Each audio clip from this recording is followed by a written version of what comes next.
Hello, I am Haley Daniels, and this is my presentation for Physics 2020. The title of my presentation is The Future of Electricity and Magnetism.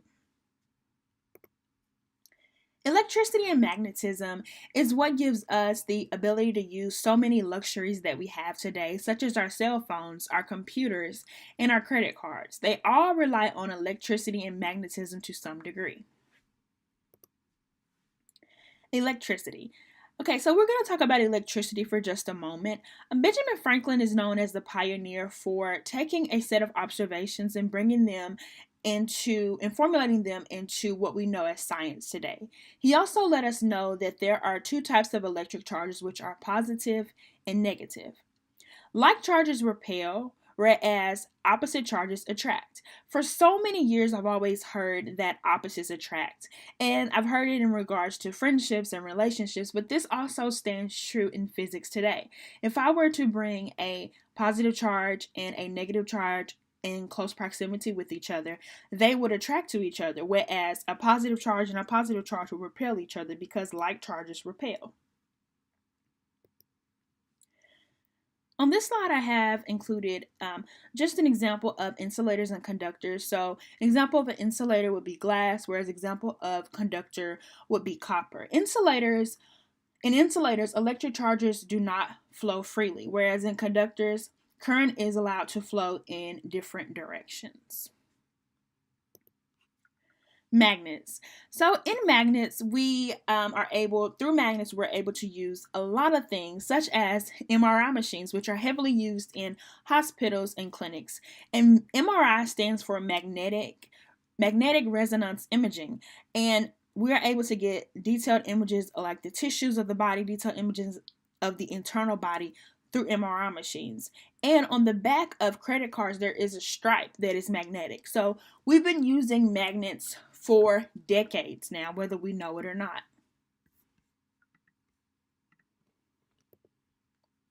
Okay, so in magnets, we have two ends, which are termed a south pole and a north pole. So there's a geographic north pole and a magnetic north pole, and there's a geographic south pole and a magnetic south pole. So as you can see the arrows here, the geographic north pole corresponds to the magnetic south pole, whereas the magnetic south pole corresponds, the geographic south pole corresponds to the magnetic north pole. Although electricity and magnets function differently, there are similar properties that each have, and we're going to talk about those for just a short moment.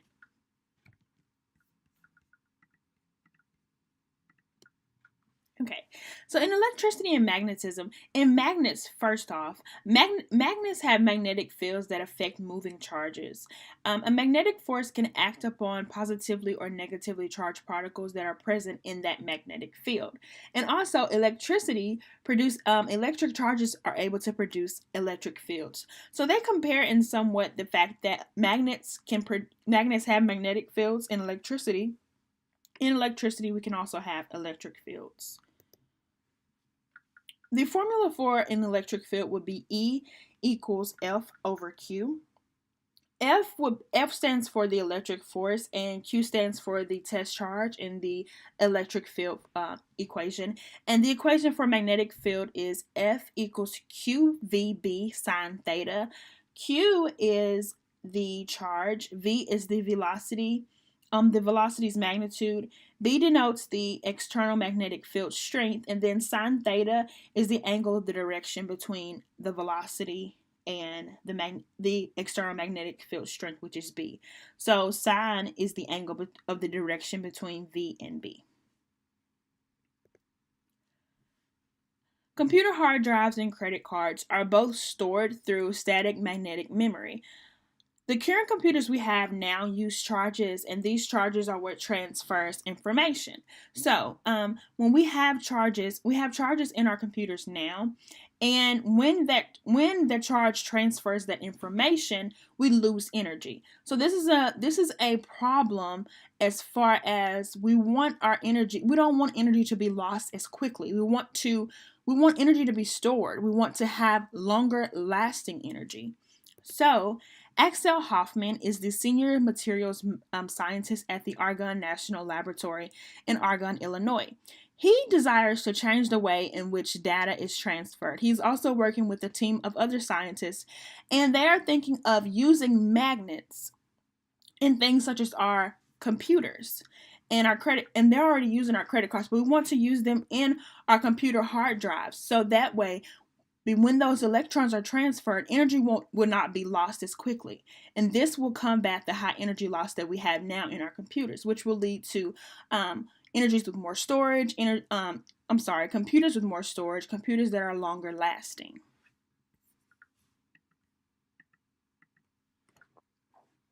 Here we have a picture of YIG, but it is termed yttrium, the yttrium iron garnet, and Hoffman and his team of scientists actually considered that this will be a candidate for low-powered devices. So this could be a major use for our future of magnetism as well, the yttrium iron garnet. The future of electricity. So here I have included a picture of JEA, which is the energy authority company in the town that I live in. I live in Jackson, Tennessee. So I thought about this because I have heard from different people around my city, and also it's also been on the news before, and a lot of residents in Jackson, Tennessee often complain of their electricity bills being extremely high, and this got me to thinking that people want better electricity, but they also want electricity that is offered at lower prices. And so I know that this has been an issue in Tennessee with the Energy Authority Company, and also this is one of the only Energy Authority companies in Jackson, so there is no competition. But we're going to go to the next slide, and we're going to talk about this a little bit further. So Charles Steinmetz is the founder of the General Electric Power, known as GE. And actually, when I was looking at this and going over my information, I've always seen this on my washers and dryers at home, on my refrigerators, but I never noticed that this was a G and an E here. So I thought that was kind of cool. Charles Steinmetz, he made a key prediction in 1917. His prediction was that electrical machines will play a vital role in society, and that was way back in 1917, and here we are now in 2019, and we are there. Electricity runs a lot of what we use on a day-to-day basis. So the future, a big role that's going to also play in the future of electricity is going to be electrification, which is the power of electricity. One component for making energy cleaner, reliable, and longer lasting will be the use of electrification. And so I just want to go into the next slide here. I got this off of the Future of Electricity website that I use as one of my sources in the paper. And it talked about the future of electrification and what we should look forward to in our future. Energy efficiency, and robustness and stability are just some of the examples that we will have in the future of electrification, and a lot of the pros to electrification. So I would just like to read a little bit about decarbonization. It says that it's going to account for 2/3 of the world's greenhouse gas emissions.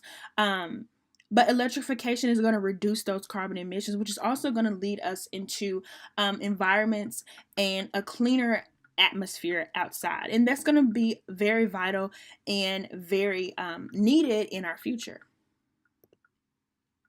Future of electricity and magnetism, flying cars. So I just wanted to include a small excerpt about when I was in the 4th grade. I was sitting in class one day, and I had to read a article, which I found to be boring until I saw the words flying cars jump out at me.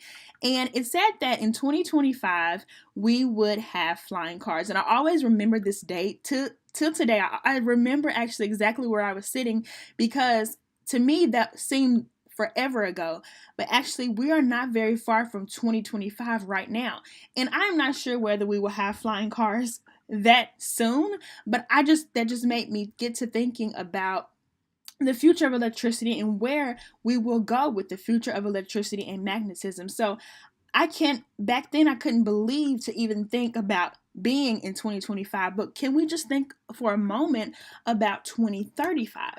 So 2035, in Great Britain, it is projected that cars will no longer need drivers, which to me sounds crazy. But if we think about it today, I've also seen commercials that where the cars are parking themselves. So you don't even need to park your cars. They will self park. It has like self-assisted parking. And I think that's cool, but sometimes it can make you get a little scared because I remember with one of the Tesla vehicles there was a issue with that. But also in Great Britain, it is projected that traffic lights will no longer have to rely on inductance changes because future traffic lights will turn off when cars are not present. Will traffic lights turn off when cars are not present, but the lights in our home are projected to also automatically turn off when we are not there. This also brings my mind to watching a movie, and when they would almost kind of like in a jokingly way, like clap on, clap off, you know. But we are getting to where one day we will walk in a room and the lights will come on, and one day we'll walk out and they will no longer be on because the demand for electricity will increase, but the technology will be so much more smarter. But in order to get here, we are going to have to use new materials. Silicon carbide is an example of a material that could potentially be used in the future. And silicon carbide made its first introduction to make artificial diamonds, but it was also found that it would be a great replacement for semiconductors. So in order for us to get to this higher demand for electricity, we're going to have to start implementing new materials. Which takes me into my next point. With the future of electricity and magnetism, there are always positive and negative aspects whenever we advance in technology. And so I just want to quickly talk about the chip implantation. Cards are still relatively new. I know everyone has not switched over to chips being in all their cards, but most people have chips in their cards. And when you go into the grocery store, most card holders allow the chip readers. And so I remember years ago hearing about chips could potentially be placed in the arms of citizens. And in a way, this does extremely scare me. So I wanted to talk about this negative aspect for a moment. I personally believe that chips should remain in devices such as maybe refrigerators or credit cards, but I believe that with technology advancing, we will not come to a stop soon. So it's just going to continue to advance. And I do personally believe that one day there will be, and there are articles that have started to implement and that are talking about chips being implanted in humans. And actually here, this is a photo of a health tracker being implanted in the arm of a citizen. And I personally believe that there should be a stopping point to certain things in technology. I feel that when we begin to implant chips into the arms of people, it could potentially make us more so like devices instead of the humans that we're supposed to be. So this is what I consider a negative aspect, but we must also consider the positive aspects and learn how to properly use the advancement of electricity and magnetism in our future as well. The use of electricity and magnetism overall has led us to an innovative society. I cannot imagine what I would do without my phone. I cannot imagine what I would do without my computer. I mean, we have so many luxuries, even Apple Watches and so many things. But without the use of electricity and magnetism, we would no longer have cell phones. We would no longer have computers, and the basic functions in our life would not be granted to us. And I also thought about this. If we did not have our cell phones and computers, it's not just for social media, but without these things, the majority of our communications would cease. A lot of people's their welfare would be cut off, their means of living, because a lot of people use social media. A lot of people use things such as YouTube and things like that for money. They get money from these things. So without the use of electricity and magnetism, it will be cut off. So I am so grateful for electricity. I'm so grateful for magnetism and what it's done to our society. As scientists continue to develop new technology and ways for us to use our devices, our world will continue to advance. And I am looking forward to that advancement. This is just my reference page. Thank you so much for taking the time to listen to me today.